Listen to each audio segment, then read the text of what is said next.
Welcome to Why Sew, the podcast where some of your favorite sewing personalities and rising stars share what motivates them to create using needle and thread.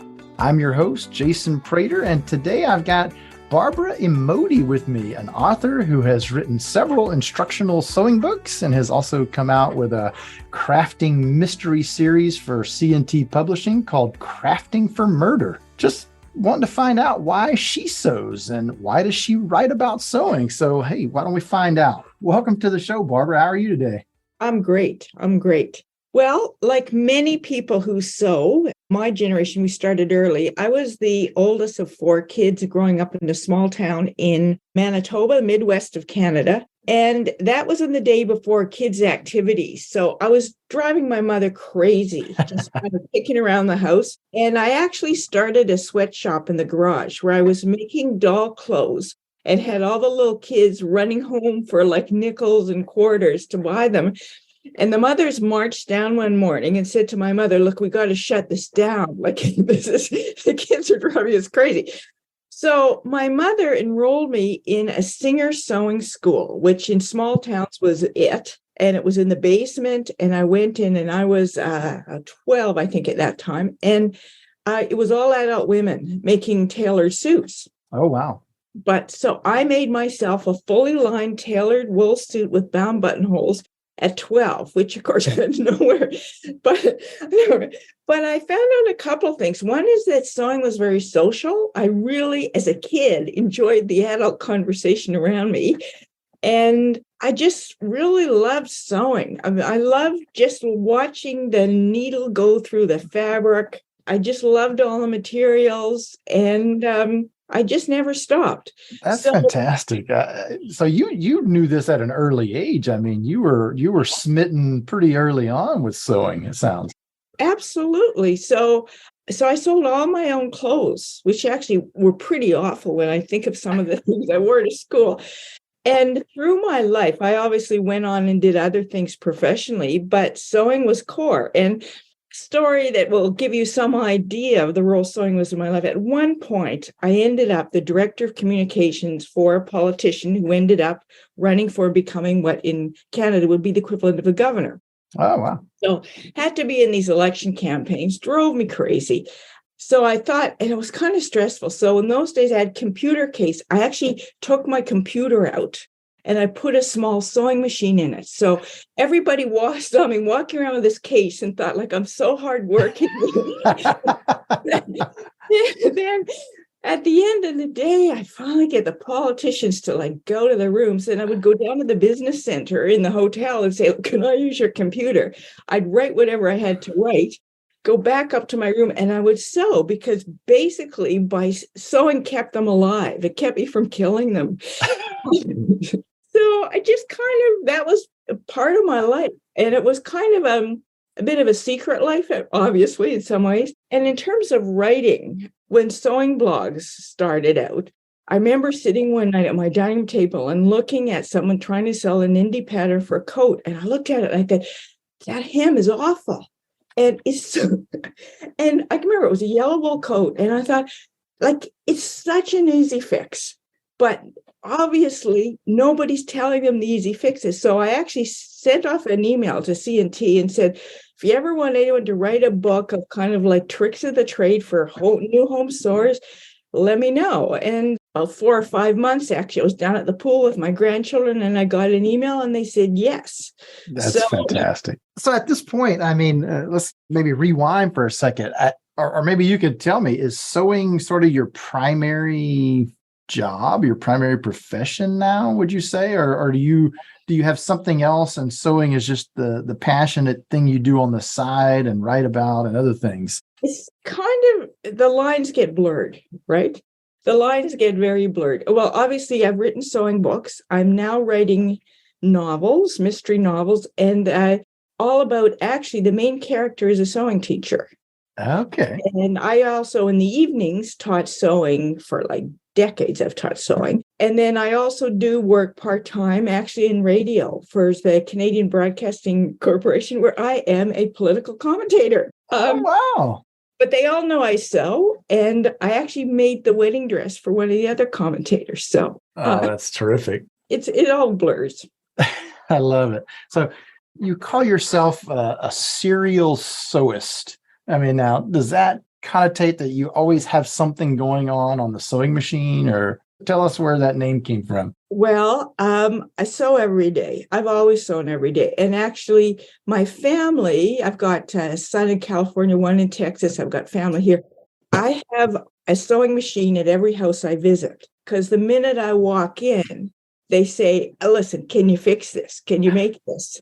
So you can't always travel with a good sewing machine. So I've got them all over the place, right? I love that. So it's just continual. I mean, I can't get away from it. My sister got married. We all flew in for the wedding. I haven't even picked up my bags. And they say to me, one of the bridesmaids has got this big tattoo right here, and she doesn't want her mother to see it.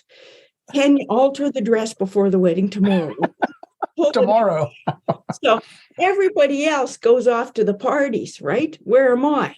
I'm at the dining room table at my mom's house trying to haul up this dress. Wow. Get away from it. That's terrific. It's kind of like being the doctor in the family, right? Hey, I've had this little thing. Can you take a look at it? I hear this over and over. Does that annoy you, or does that make you feel good? It makes me feel good. I mean, it kind of gives me a role. I like to be useful. I could tell you just so many stories about that. I mean, my dad actually passed away, and when he was dying, we went into the hospital, and I thought, man, like those little gowns they've got him in just don't suit him. So I went home and made a bunch in like bright colors that suited him. That's awesome. How I connect with people, and I think anybody out there who makes anything will get it. It's something you do for yourself, but it's also a bridge to people in your life. And I love that description. That's pretty cool. Yeah. There's so many ways that you can use sewing, right? Yeah. It seems that you kind of mostly focus on garment sewing. What's maybe some of your biggest tips for people that maybe have never sewn a garment but want to try? Probably the first thing is don't be too worried or stressed about it, right? I mean, it's not brain surgery. You're not giving birth to it. It's a garment, but probably the main thing is people say, I don't know what size. I don't know what size to get, because nobody is standard sizes. And if you make something that is not the right size, you're not going to wear it. So one of the first rules is it's easy to enlarge a pattern. It's very hard to make the pattern smaller. So when you see like bust, waist, hip, basic measurements, and you think, oh my God, my hips are 8 inches bigger than that, you just go buy the pattern for the smallest size, and then it's quite simple to add. I mean, your spine, your hip bones, all that's going to stay the same, right? You want that to fit. Your upper body's like a hanger that your clothes, you want it to fit here. It's got to fit the hanger. And then you just add to the side. Okay. Now, how about for the more experienced sewist? What are some, common pitfalls or problems that you see with garment sewist making that maybe they could easily solve with a notion or a tool or a technique? What is something that you would have to say to the person who does sew a lot, who does make a lot of their own clothing and clothing for other people? Yes. What are things that you see that they could do better? Well, I think tools are really important. Like sewing tools and supplies are really important. And often people look at your accessory feet, getting a close stitch to the edge of something, you're outlining the edge of a lapel. There's a thing called an edge stitching foot. It's like a curve. You put your fabric up against it, and you could practically close your eyes and that'll be straight, right? So, see what accessories are available. And obviously threads are very important, because top stitching really makes me crazy, because good quality clothes have a heavier thread in the top stitch. Okay. And that makes a big difference. They have a longer, so you got to proportion it. So if the fabric is a little thick, like a wool, if it's got dimension, then you have to respect that through the garment. So that means the top stitching thread needs to be heavier. The top stitching needs to be kind of the distance from the edge of like 2 layers of fabric. So a shirt, like a fine man's shirt, is going to have a fine thread for the top stitching, and it's going to be right close to the edge. Right. I'm doing something heavier, like if you're doing a fleece, you're going to want to move it in and use a longer stitch length. And people don't know what a difference thread weight makes. And that's for any stitching that shows on the outside. That's really important. And often sewists will say to me, I can't use those heavier threads, right? They just shred in my machine. No, you need a top stitching needle. That's just a needle with a bigger eye. So It's not saw. So like I never top stitch with the construction thread. Yeah. And it makes a big difference. What are some of the more popular weights of thread that you use when you're top stitching garments? Well, just you go one down. It depends. And actually I will use a 50. I'll use a finer in fine fabrics. That makes a huge difference. You don't want your thread heavier. If you're doing batiste, you don't want your thread heavier than the fiber. Yeah. So that's the main thing. Actually, I just did a batiste nightgown and it was all done in finer thread. So, you're looking at, well, I've gone down, depends, you can go down to a 10 and 8, 30 or 20, depends, what you, but generally experiment with that, but get a top stitching needle. That makes super important, such a difference, and lengthen your stitch length. Fantastic. So tell me about your entree into writing. How did you go from sewing as, I guess, really kind of a hobby? I mean, you weren't necessarily, it wasn't your profession, so to speak. So how did you go from sewing as a hobby to instructional sewing or writing instructional type sewing? How did that happen? Well, I think maybe it started with teaching sewing. And one thing I realized when I taught sewing is people learn in different ways. So if I have a class, I prepare a sample, because some people are tactile. You see that, the little kid that you take into a store and you say, don't touch, why do you have to touch everything, right? Why do you have to touch everything? It's because of tactile learners. They actually, I've realized, take in their information with their hands. And women in fabric stores are always you say that if you had a fabric store that said you're never allowed to touch the fabric, you'd have no customers. People work with their hands, right? They want to. So you have to have a sample that they can pass around the class, particularly rural women who are used to looking at something, turning it inside out, figuring out how it's made, right? That's what they do. They don't want to talk to you. They want to talk to their friend they came with, and they'll turn it inside out and say, that's what she did. Okay, that went there. And they'll say, yes. Okay, we can go home now. We understand. You have to have a physical sample. Then there are some people who are completely verbal, right? Those are people who are now listening to podcasts who want to hear it explained. So you have to talk through the whole thing. Some people have to see you. They're visual, and they have to see you sew. And then the fourth group are people who are text-based, like people who will sit in the class. They're not doing anything. They'll have their instruction sheet, and they will literally say to me, can you read that to me while I do it? They're texting. So once I figured out that I had to make whatever I was trying to teach accessible, and that's actually good advice, it took me a long time for anybody who teaches sewing, is to allow those 4 entry points into your information. And so from that, I started to write instructions for those learners. So sort of, step, and that organized my mind. But then I got feedback from them that they would say, I don't understand what you mean. So for that, I felt when I saw the blog and realized I wanted to share a lot of information I got, I realized I could just access that instruction writing experience. So would you say those instructional writings were geared for beginner sewers? Or were these geared for people that were already sewing and wanted to up their game, or what were those instructions for predominantly? Basically, I was trying to do handy tricks. And I have decided over the years, you can't really draw the line between a beginner and an experienced sewer. Because I realized you could sew for 35 years and do the same thing wrong for 35 years. Isn't that the truth? Yeah. And then I remember one student I had who came in with a really old basic entry-level machine. She got right into it. And then within 1 year, she had upgraded her machine 4 times as her skills grew, which was really interesting. And I would have considered her an expert by the end of that 1 year. Wow. So I don't and particularly my generation of sewists, or the home ec kind of trade, they're very tentative. Yeah. They'll always say to you, is this right?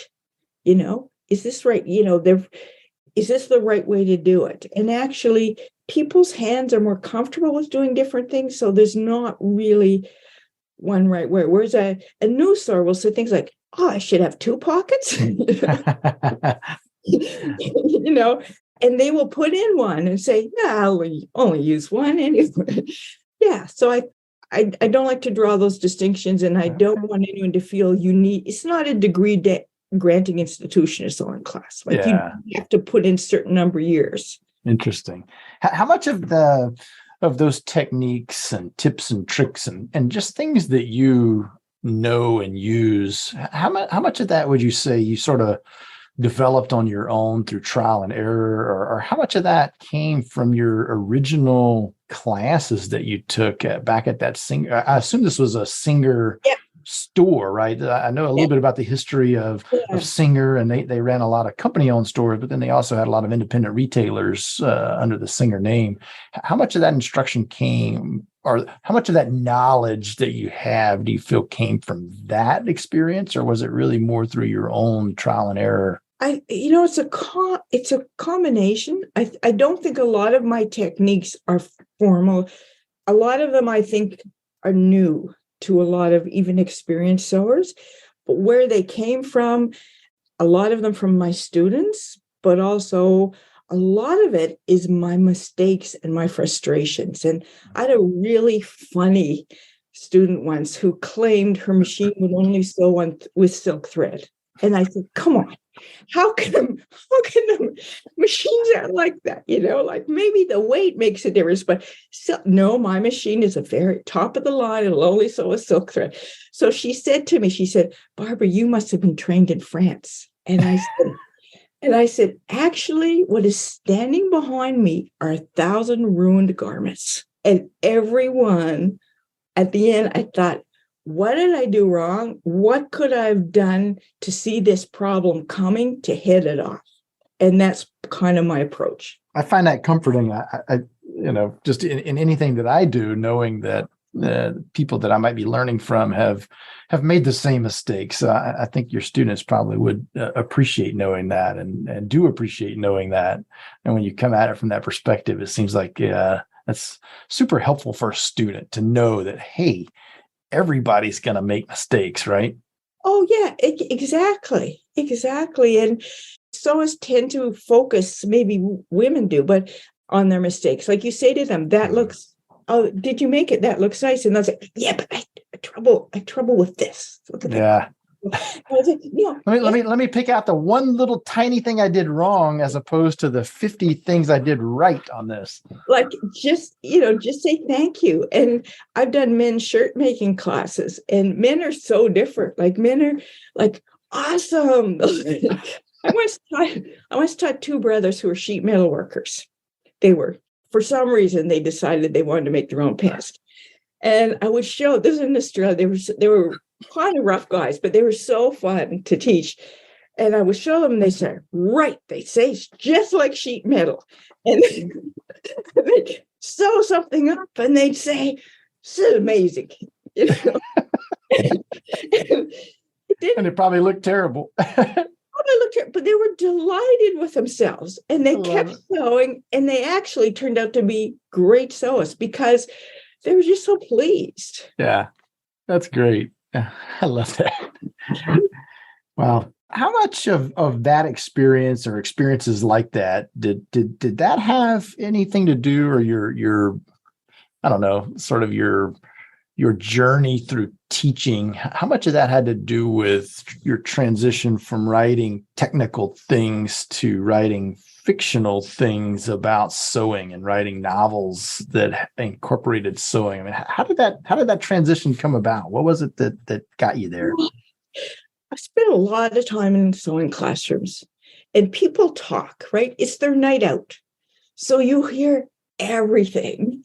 And I kind of felt that my head was full of a lot of like interesting, funny stories, things about people. And I kind of wanted to write a story just to get them out. I mean, most of the things in my book, I've done a couple of books and only one's published, kind of really happened. I mean, I had a coach during the World Hockey Championship who showed up in my class and said, I'm so stressed out. Like, if he doesn't get the gold, like, it's just going to be awful. And like, I used to sew when I was younger. I just want to come and sit in the back of your room and like for my mental health. Wow. Like I had one woman come into a class and she walked in and she said, I don't know why I'm here. I've just been diagnosed with breast cancer. How am I going to do this? And an older woman reached into her blouse, pulled out her prosthesis, threw it on the table and said, 30 years, baby, you'll be fine. Wow. That's powerful stuff. Oh, wow. It's powerful stuff. So like you walk around with all this stuff in your head, like one of my characters in my book is a psychologist who actually, he's a prison psychologist who leaves to return to the family business, right? And he actually, ends up, that's actually based on a real person that I knew who went back, who became a sewing machine dealer. He was terrible at it, but he was still a wonderful psychologist. So people used to come to his dealership and tell him their problems and buy a machine because they felt bad for him. Like, how can you not use this stuff? Oh, that's fantastic. I love that. So, I mean, are these things, are these characters and some of these things that we just discussed, are these part of Crafting for Murder? Or can you tell us about that book a little bit? And what the... Well, that book is, because I worked in radio, it opens in a rural radio station, and she's basically come back to her town. Her kids have grown up. Classic cozy stuff, right? Middle-aged woman, her kids are gone. What's she going to do with her life? She goes back. She decides, rural Nova Scotia, that's where I live. And everybody here does crafts. Everybody here sews, does crafts like nonstop. She decides she wants to open a co-op. Right. So she says, I want to get the crafts and everything out of people's houses and into a central place where they can make some money. So that's what she does. She sets it up in the second floor of the family store, run by the psychologist cousin, who's completely hopeless, but very nice. And that's the story. And somebody gets murdered anyway, that's kind of what happens. But she has sewing classes through it, during which people discuss things, and a lot of these details come out. So I had a lot of fun because I could see these people like I knew them. I mean, the woman who made like she basically makes wooden legs, right? Or fall like a person, like she comes into the class. She's there, kind of contacted the hospital with all real. I love it. Sounds like you have a lot of material there. Are you planning a sequel to this book or another in the line in this series? It's a series. And it's called Gasper's Cove. I mean, I have a website so people can see the picture of Gasper's Cove, which actually is Gasper's Cove is actually, I got the name from a group of old guys I know who had this like little lunch club, which they called the Last Gaspers, right? So I just Last Gaspers, I love it.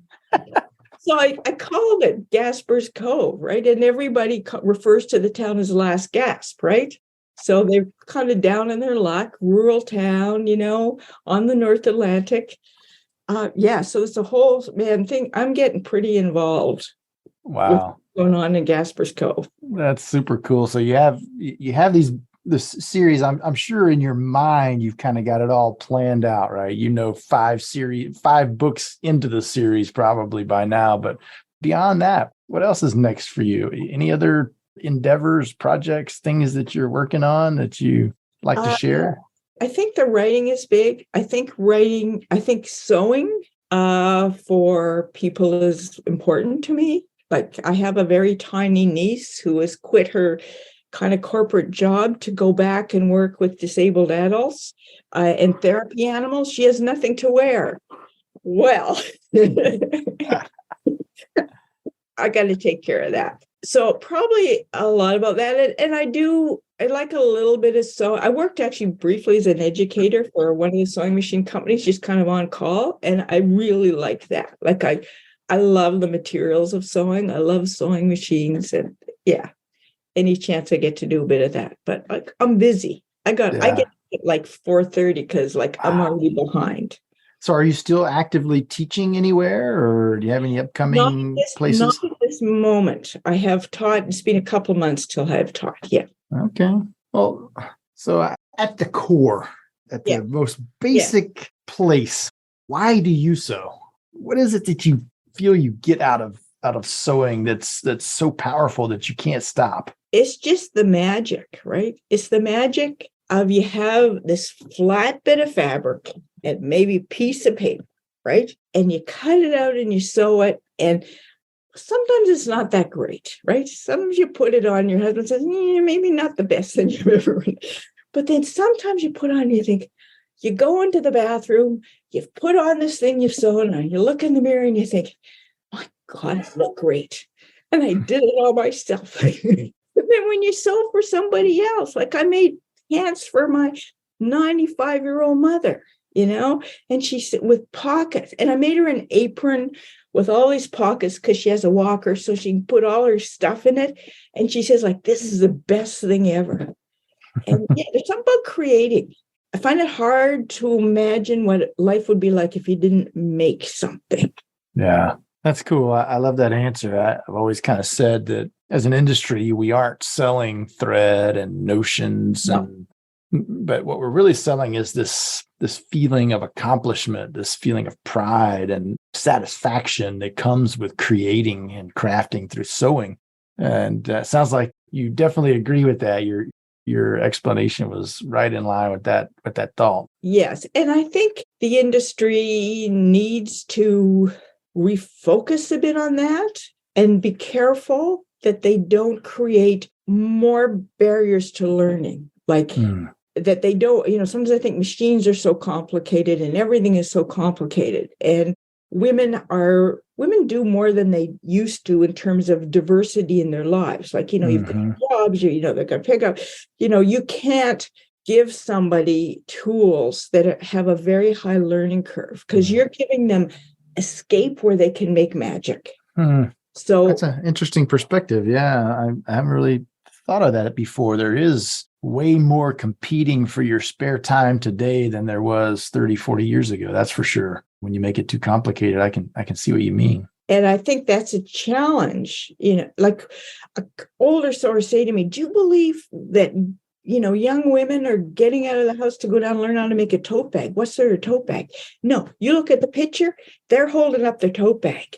And some days, I had a bunch of kids too. I know that feeling. Sometimes I go to bed and I think, what in the world did I achieve today? And I think, I put in that sleeve. Yeah, that's very cool. Is there anybody else in the industry or anybody that you've looked at as sort of in a mentor type fashion, or just someone who's, helped you in your journey or impacted you along the way that without them, you'd say you may not be exactly who you are? Yes, definitely. David Page Coffin, who actually died a couple of years ago, he wrote the shirt book, and he was he wrote a lot about, but the shirt book was amazing. And he was an editor of Threads magazine. And I sent off an idea to him like a long time ago, like 95 or something. And I picked up the phone and he said, yes, we want to do your articles. And so I wrote for them, ended up being a contributing editor. And he was like amazing. He wrote his shirt book when he was a limo driver in New York. Wow. So when he was waiting for people in meetings, like sitting in his limo, he started making notes because he was like me, tall, couldn't get shirts. He'd got a cheap machine at Sears, and he went on to just be amazing. And he actually visited me once, stayed in my house. Wow. He said, I've just read a book about Canada and I have to experience it. So I'm coming, right? And he stayed in my house. My kids. How cool is that? It was so cool. He was so wonderful. We talked about sewing. Then I brought in all the local ladies and met him. And he kind of believed you can do, like, his attitude was like, why not? Like, how hard could it be? He was great. He taught my kids how to levitate. Wow. They were like little boys. And this is like the coolest guys ever seen. How'd you meet this guy, Mom? He's awesome. He is awesome. He sews. That's all. I love that. I love those kind of stories. That's fantastic. I mean, obviously you garment sew primarily, but are there other things in sewing, other techniques that you just haven't tried yet, but you always have wanted to and would like to learn how to do, or is just regular old garment sewing? Is that all your focus is? I like garments. I'm a disastrous quilter. I have a sister who's like, I'm not a super precise person, right? I am about clothing, but that's it. My sister had this idea. We would make a quilt for my parents. We would each do squares. We each did half the squares. I sent my half to her. She sent them back. And she said, have you not heard of a 1/4-inch seam allowance? But you know what I would really like to do that would really suit my disposition? Thread painting. Ah. There's a couple of artists, her name escapes me, who does wildlife kind of, she paints with thread. Yeah. It's amazing. And my son's got a wonderful picture in his house that is just like black fabric. And it is basically like a line drawing, one continuous line, and the stitches, and it's drawings of people. So it's like just outline sketches. I really want to do that. I really want to use, like, the whole idea of using the needle and the thread to kind of paint and draw. That's on my list. Well, that's really cool. That's at the heart of the history of our company, actually. Joyce Drexler. That's how it all began with us, is her teaching thread painting and essentially free motion embroidery, and until at the point where machines started to do that for you. But well before that, she was teaching people how to do that. And actually her son Eric still works for us and has classes. So hey, we have to treat you to some Fearless Free Motion is the name of his class, where he teaches people how to do that. Because I think actually that is a good intersection of what we were talking about before, about sewing is creativity, about therapy, about not having a big entry-level thing, like, because it's not sewing, it's rules, right? It's actually not rules. And I actually started to do some free motion, and I was doing it like a sewer, like this. Yeah. Someone said to me, no, they put on music and they said, keep your hands still like a hoop, and just move your body. And like, that's really cool. And that I can see, if you're busy, you've got a lot going on in your life, the colors are beautiful. That's the thing about it, and some of the variegateds are so interesting. The colors are beautiful. And then if you could just get into, I mean, honestly, rocking is therapeutic anyway, which is essentially what you're doing. Yeah. Well, you should try that. You should really do it. I'm going to. I think there's a real Zen thing going on with that. Don't let it stay on the bucket list. Scratch that sucker off. I will. So tell us, when you're not sewing and when you're not on the radio, what are some of your other hobbies? What are other things that you enjoy? What does Barbara like to do in her spare time that doesn't involve a needle and thread? Well, actually, most has a little bit. I golf a lot. Awesome. I golf where other golfers who sew their clothes say to me, what's wrong with the crotch on this? How can I fix this? There's a wrinkle here.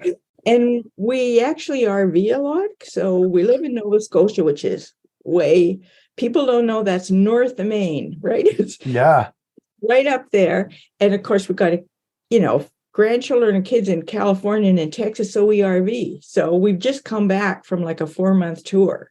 Oh, wow. So we know the U.S. really well, and you have like the best state park system in the universe, particularly Texas state parks. So we do a lot of that. Yeah. Love it. Well, Barbara, it was so awesome to get to talk to you today. I really have enjoyed it and appreciate you agreeing to be on the podcast. I know our listeners are gonna love hearing this episode. Thank you. Thank you very much. Yeah. So if our audience wants to know more about you, you mentioned a website earlier where they can learn about your new book and other things. What's the web address for that where they can find you? www.babsemodi, BABSEMODI.com. Babs Emodi. All right. Well, okay.